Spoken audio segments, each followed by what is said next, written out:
Uma das ferramentas de maior sucesso na área de aprendizagem de máquinas são as redes neurais artificiais. O que são as redes neurais artificiais?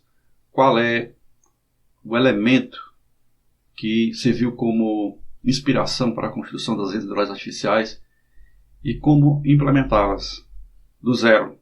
É isso que nós vamos ver agora. Vamos lá.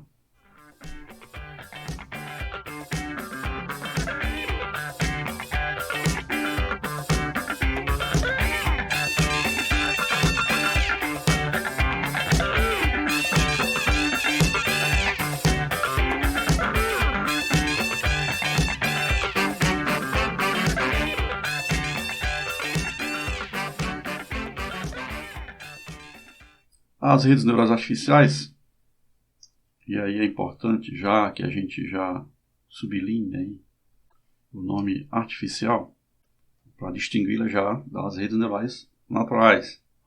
Então as redes neurais artificiais são uma ferramenta, digamos assim, uma das ferramentas de maior sucesso da IA e que tem inspiração exatamente nas redes neurais naturais. Então as redes neurais naturais são as redes que estão no cérebro humano. Bom, como é que funciona a rede neural natural? O cérebro humano ele tem uma massa cinzenta dentro do crânio, composta de neurônios. Então nós temos aí cerca de 10 elevado a 11 neurônios de mais de 20 tipos diferentes. As conexões entre os terminais dos neurônios e os outros terminais de outros neurônios formam as sinapses. Então o neurônio ele é mais ou menos como está descrito aqui nessa foto. Essa é uma foto de uma célula neuronal de um neurônio, né? O neurônio, como toda célula, possui o núcleo, o citoplasma. Desses dendritos, que são as terminações do neurônio, saem ramificações que se conectam a outros dendritos de outros neurônios ou a parte mais comprida do neurônio chamada de axônio. Então nós temos aqui o axônio, que é essa parte aqui mais comprida. Nós temos os diversos dendritos e nós temos as conexões, que são as sinapses. Então existe um processo eletroquímico aqui dentro, acontecendo dentro do citoplasma, que está provocando diferenças de potencial entre as conexões dos neurônios e consequentemente, descargas elétricas nas sinapses, né, nas conexões. Então o cérebro humano passa o tempo todo, enquanto o ser humano está vivo, ele passa o tempo todo fazendo essa comunicação entre essa rede se comunica. Os diversos neurônios, digamos assim, separando assim em neurônios conectados uns aos outros, ficam enviando e recebendo informações através dessas conexões e das descargas elétricas que acontecem entre elas. Então, a rede neuronal nada mais é do que um conjunto de neurônios interligados se comunicando.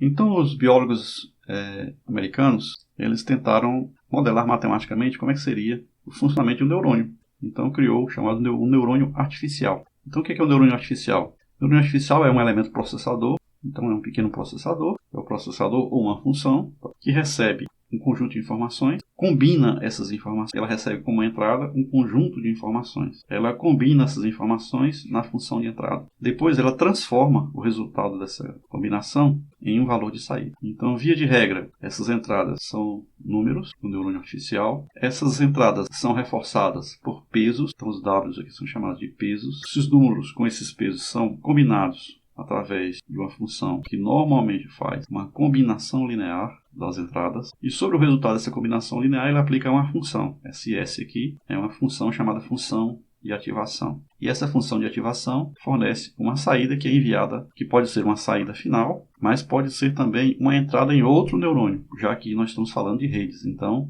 a saída de um neurônio pode ser a entrada de outro, que pode ser a entrada de outro, que pode ser a entrada de outro, e assim por diante. Então, isso é assim que se constroem as redes neurais artificiais. Nós temos aqui mais um detalhe, que é um peso, muitas vezes chamado de viés, um peso zero. Esse viés aqui é, como o próprio nome está dizendo, é para introduzir uma tendência, um viés na saída. Então, você desloca a região de saída, por exemplo, entre valores, vamos supor que seja entre valores entre 1 e 10, e leva essa região de saída, por exemplo, entre valores entre 20 mil, entre 5 e 100. Então, ele desloca a tendência central da saída da função para um grupo de valores. Então, por isso que o nome é viés ou tendência. Bom, então nós temos um peso zero, viés, um conjunto de pesos para cada entrada. As entradas podem ser qualquer coisa, números inteiros, números reais. Essas entradas de números inteiros ou reais são combinadas através de uma combinação linear na função de entrada. Depois aplica-se uma função previamente escolhida chamada função de ativação.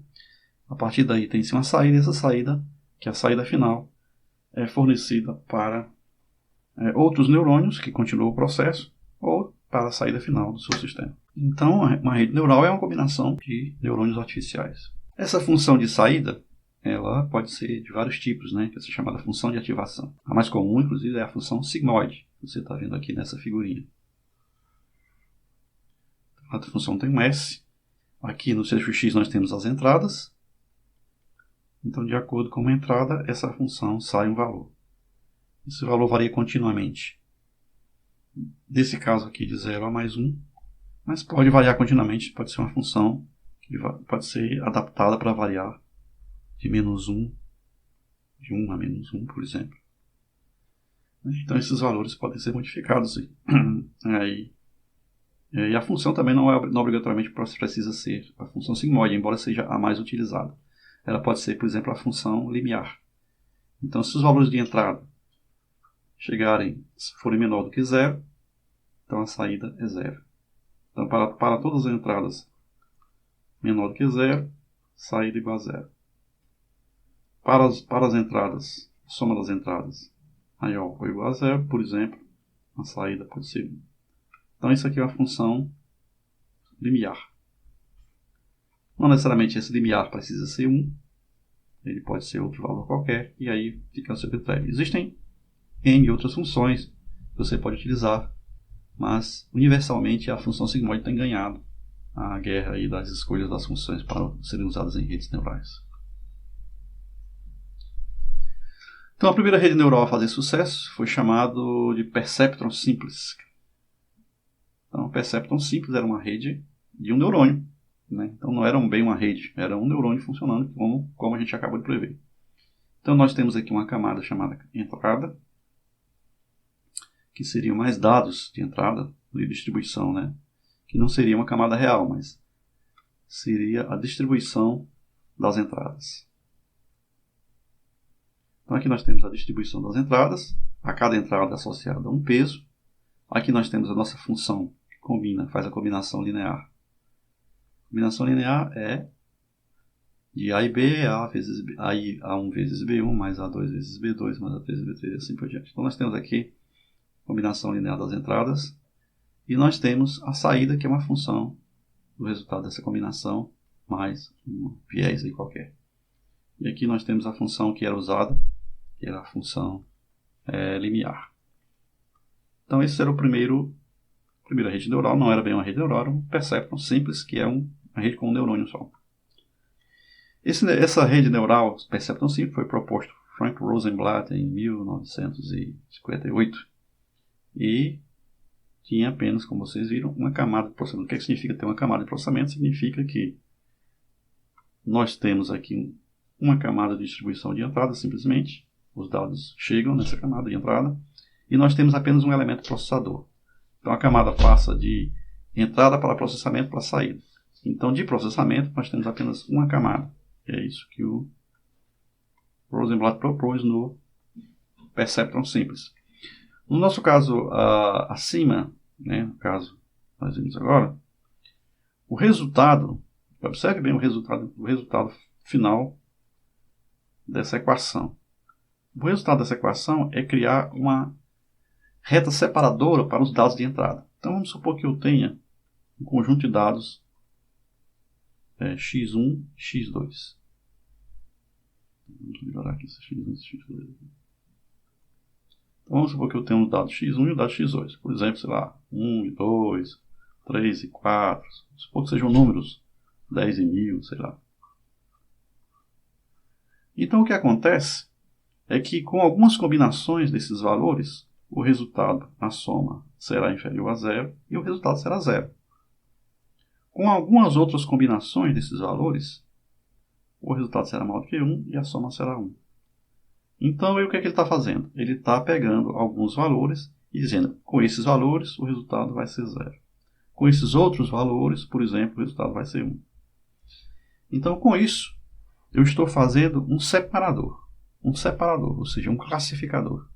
É um separador, classificador linear. Então, essa função que nós utilizamos funciona como uma criação de uma reta separadora no plano, onde cada lado do plano representa uma classe. Então, nós teríamos, vou botar aqui, valores. Se nós colocarmos isso no scatterplot, x1 e x2,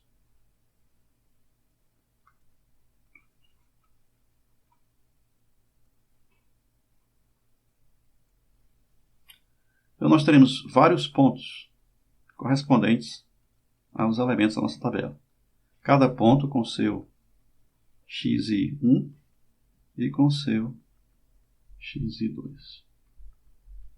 Então todos os pontos teriam seus valores. Então, teríamos esse ponto, esse ponto, esse ponto. O que está acontecendo com o perceptron é que essa função, ou o perceptron inteiro, né, diríamos assim, está separando esse conjunto em algum ponto.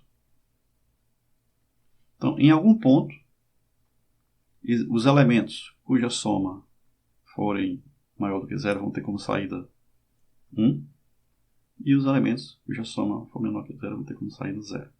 Então, esse é o resultado da aplicação do perceptron sobre o conjunto de dados. Então, o perceptron ele é um classificador linear. Ele é um separador linear. Então, é isso que acontece aqui. Nós temos e qual é a equação da reta que separa? A equação da reta que separa é exatamente a combinação linear dos pesos. Então, nós temos W1x1 para cada entrada, e lembrando bem que nós temos o neurônio, nós temos aqui o x1, que é uma entrada, o x2, que é a segunda entrada, e a saída. Então, o que está acontecendo?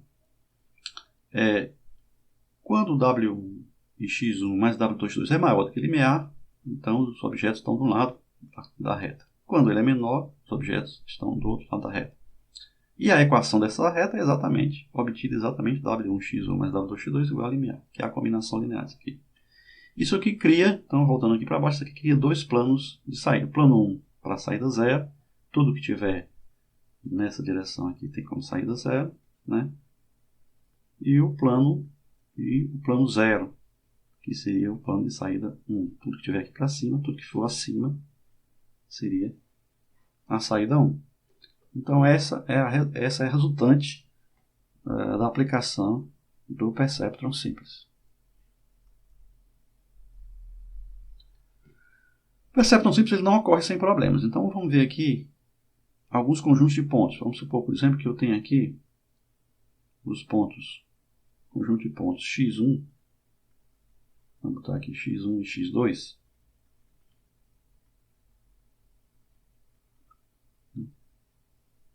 Então, vamos pegar aqui o primeiro ponto. Vamos pegar os pontos 0 e 0.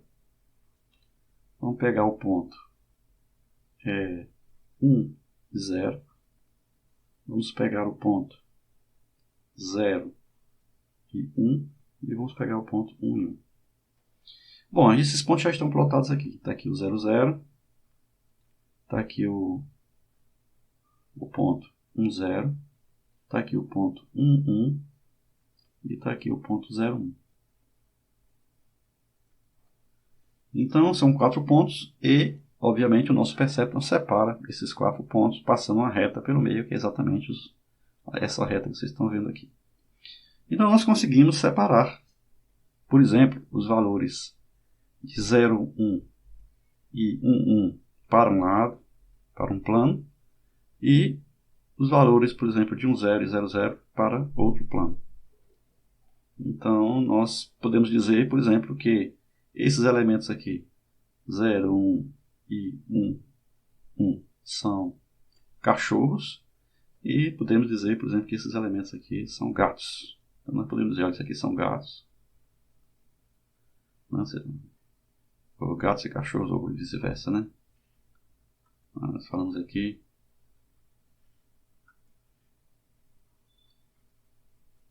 seríamos... Os elementos aqui poderiam ser os cachorros, sei lá. E esses elementos aqui seriam os gatos. Se nós estivéssemos interessados em separar gatos do cachorro. E esses números poderiam ser, por exemplo, né, sei lá, bitmap, representando aqui o bitmap da imagem, né, sei lá.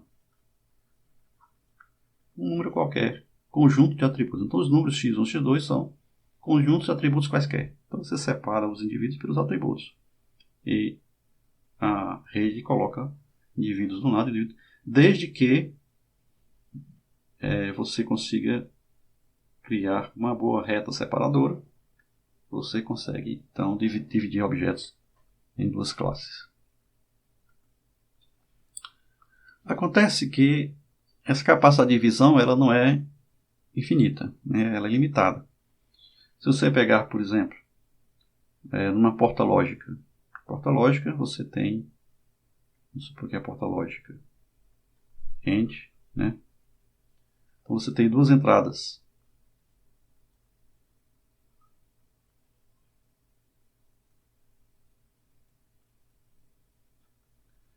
Então, se as entradas forem 0, a saída é 0, né? No caso aqui o AND, né? Se uma das entradas for 1, a saída é 0. E se as duas entradas forem 1, a saída é 1. Então aqui nós estamos dizendo que existem 3 casos em que a saída tem que ser 0, existe um caso em que a saída tem que ser 1. Vamos ver se a gente consegue implementar isso com um perceptron. Então os pontos são 0, 0 e 0, 1 tem que estar do lado 0. Então vamos lá. 0, 0, aqui o ponto 0, 0. E o ponto 0, 1, 0, 1 estão de um lado. E a minha reta separadora, aliás, tem esse outro ponto também, 1, 0, também é 0. Então estão tudo de um lado 0. Então eu estou de um lado da minha reta separadora. E a minha reta separadora, classificadora, desse outro lado vai ter apenas um ponto, que é o 1, que é correto. Então eu posso usar o perceptor para representar uma porta lógica AND sem problema nenhum. Ele faz, colocando a minha função no lado correto, eu posso fazer os cálculos e chegar à conclusão de que a saída para esses pontos é sempre 0 e a saída para esses pontos aqui, no caso o 1, é sempre 1. Funcionou. Isso funciona para todas as portas lógicas? Será que funcionaria para OR? Por exemplo, vamos pegar aqui um outro caso. Então vamos pegar aqui na porta OR, nós temos aqui esse dataset aqui, vai ser diferente. Para a porta OR, né? Então, para as entradas 0, 0, saída 0. Para 0, 1, 0, a saída é 1. Para 0, 1, a saída seria 1 também. E para 1, 1 também, a saída também seria 1. Então, nós temos um indivíduo diferenciado dos outros. Será que a gente pode separar esse indivíduo? Claro que sim. Nesse caso, então nós temos que o 0, 0 está de um lado da nossa reta. Então nós temos aqui a nossa reta classificadora, a nossa reta de separação. Pode ser chamada com vários nomes. Em Machine Learning, normalmente ele é chamado de um hiperplano de decisão ou superfície de decisão. Então seria superfície de decisão ou hiperplano de decisão, dependendo de como você imagina ele, né? Então essa reta aqui separadora, ela coloca o 0, 0 de um lado e coloca os outros 3 elementos. O 1, 1 está aqui, o 1, 0 aqui, e o 0, 1 do outro lado. Então ela pode ser usada para representar uma porta lógica ou sem nenhum problema. No caso do ou exclusivo, nós temos a seguinte condição, né? Então as entradas, se forem 0 e 0, saída 0. Se for 0 e 1, saída é 1, perfeito. Se for 1, 0, saída é 1, perfeito. Mas se for 1, 1, saída é 0. Então esse é o caso do ou exclusivo. Dá para representar isso? O ponto 00 e o ponto 11 são da mesma classe. Então, esses dois indivíduos pertencem a uma classe, que é a saída 0. E os indivíduos 10 e 01 pertencem a outra classe. Então, houve um cruzamento aqui no gráfico e não tem como você botar uma reta que coloque de um lado esses dois indivíduos e coloque de um outro lado esses dois indivíduos. Então, nós dizemos que essa função x ou exclusivo, ela não é separável linearmente, linear entre elas. Então o Perceptron arranjou agora uma limitação. Então nós temos aqui, não vamos fazer as contas aqui, mas vocês podem ver por aí na internet, você pode encontrar, que para funções ocorrentes com dados binários, funções binárias, né?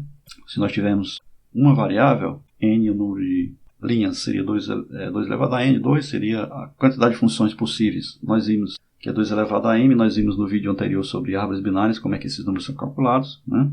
Desses todos são separáveis linearmente, 100% para uma variável só, se for uma entrada só. Para duas entradas, nós temos 2 elevado a 2 saídas possíveis, 2 elevado a 2 linhas possíveis, né, no nosso dataset, no caso, perdão. Isso aqui seria o número de linhas do dataset, aqui seria o número de funções possíveis, mas dessas funções, apenas 87% são separáveis linearmente. Agora, o interessante é que o número de funções possíveis aumenta muito mais. E aí a relação entre eles vai decrescendo substancialmente. O percentual de elementos que são separáveis linearmente é insignificante em relação ao total das funções que você pode implementar na rede. O Perceptron simples, ele é limitado com relação a uma questão muito importante, que é a separabilidade linear. Nós poderíamos, quem sabe, fazer um neurônio, ou dividir, ou criar uma camada de neurônios de saída. Então poderíamos criar uma camada com várias saídas. Então nós teríamos a nossa camada de distribuição aqui. Então seria a nossa distribuição. E aqui os processadores. E aqui as nossas saídas, né? Nós podemos colocar as distribuições para N neurônios e mudar de alguma forma os pesos ou a função propriamente dos processadores. E aqui a gente obter combinações de saídas. Com essas combinações de saídas diferentes, nós podemos fazer ou melhorar o processo de classificação. É importante a gente observar que pelo fato de que a saída do neurônio é um valor numérico, então a rede tanto pode ser usada para classificação quanto para regressão. Bom, mas voltando aqui, então nós temos aqui o algoritmo que era proposto para o ajuste dos pesos. Então, dos neurônios com vários processadores ou várias saídas. Então, para cada neurônio, nós ajustamos os pesos. Cada neurônio J, nós ajustamos o peso IJ, que é o peso da entrada I, neurônio J, somando o valor anterior mais uma constante de aprendizagem vezes a diferença do I. Então, observemos aqui, o X é a entrada, o Y é a saída, o A é a saída desejada, e assim por diante. Acontece que esse algoritmo aqui, ele é executado N vezes, enquanto o erro quadrático médio estivesse diminuindo. Então esse algoritmo aqui é absolutamente semelhante ao nosso algoritmo do gradiente descendente, que a gente viu em detalhes no vídeo passado, em vídeos passados, com a diferença aqui que está faltando o produto vezes a derivada, né? Então, se nós colocarmos aqui uma forma de aumentar a velocidade dessa busca aqui pelo produto da derivada e usarmos a função de custo como sendo 1/2 desse valor aqui ao quadrado, né? Ou seja, 1/2 do erro quadrático médio, Então, se nós mudarmos um pouquinho, isso aqui fica exatamente igual ao algoritmo do gradiente descendente que a gente já está acostumado a ver, que a gente já viu. E dessa forma a gente conseguiria reequilibrar os pesos, recalcular os pesos e seguir em frente. Bom, e finalmente a gente pode resolver o problema, ou amenizar os problemas das redes dos perceptrons simples, utilizando uma rede multicamada, ou também chamada de multilayer perceptron. No multilayer perceptron, MLP, nós temos a nossa camada de entrada para distribuir as entradas entre as diversas coisas. Nós temos várias camadas de processamento, que são chamadas camadas ocultas. Pode ser de 1 a n camadas. E finalmente nós temos a última camada, que é a camada de saída, que nos vai dar o valor final. Com isso, nós podemos, combinando as funções lineares, encontrar regiões do plano. Por exemplo, vamos supor que nós queremos fazer uma separação linear de vários dados, vários pontos.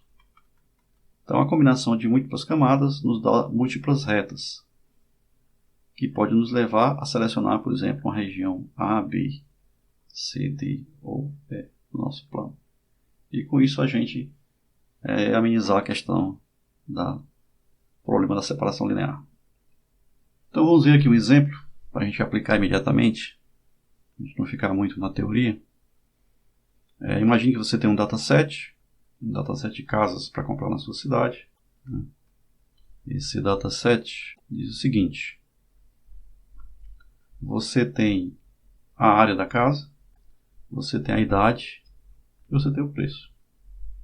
Então são apenas 2 dados.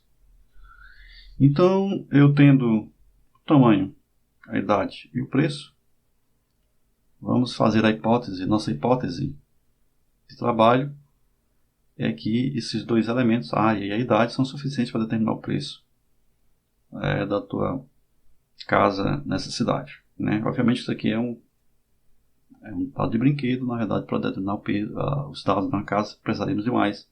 Para determinar o preço de uma casa, precisaríamos de mais dados. Mas vamos supor que isso seja suficiente para você determinar na sua cidade. Então, vamos implementar uma rede neural para calcular.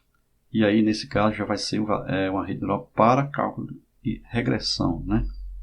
Então, nesse caso, vamos fazer uma regressão para calcular o preço de uma casa, dados a idade e a área. Então vamos construir uma rede, vamos construir um MLP. Então, utilizei um perceptron multicamada para fazer isso. Nós temos aqui os 2 valores de entrada, área e idade. Nós temos as camadas de processamento, que recebem as funções, somam, combinam e dão uma saída. E nós temos os pesos para a camada seguinte. Então nós temos aqui a camada 1 e a camada 2, a saída da camada 1 e aqui a saída da camada 2.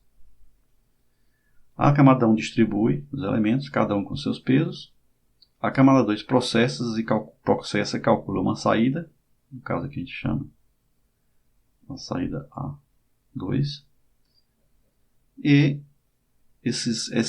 o resultado da saída da camada 2 é enviada para a última camada, que é a camada 3, que tem o resultado final y previsto, que é o preço. Então vamos fazer esse exemplo aqui rapidinho. Cada neurônio, a saída de cada neurônio, conforme nós já vimos, é o resultado da aplicação de uma função de ativação. Então primeiro fazemos uma combinação linear, W, X, Y, dos valores que chegam no neurônio. Então chegou W1 e uma entrada 1, W2 e uma entrada 2. Então X1 W1 mais X2 W2 mais Xn Wn vai ser o valor dessa função de soma aqui. Depois nós aplicamos a função sobre o resultado disso, que normalmente é a função logística. Então nós usamos uma sigmoide aqui, que é 1 sobre 1 menos E elevado a menos Z. Menos Z seria a entrada. Então f de Z chamar de Z o somatório.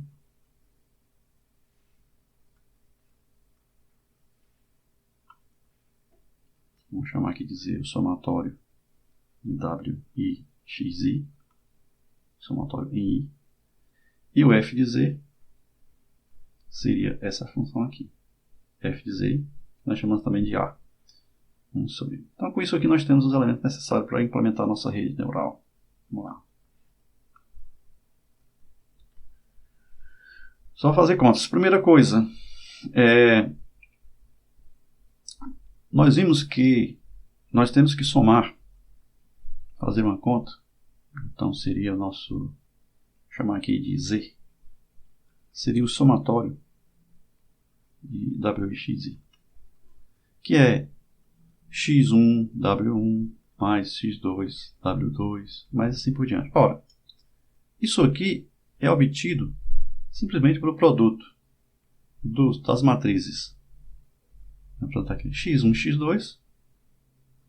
Então, se nós representarmos as entradas em um vetor ou em uma matriz, nós teremos aqui a matriz X1, X2, vezes o produto para uma matriz contendo todos os pesos, numa certa ordem. Então, nós temos W1, W1, 2, W1, 3, tal, tal, tal. Então, se nós multiplicarmos essas duas matrizes, nós vamos ter exatamente isso aqui.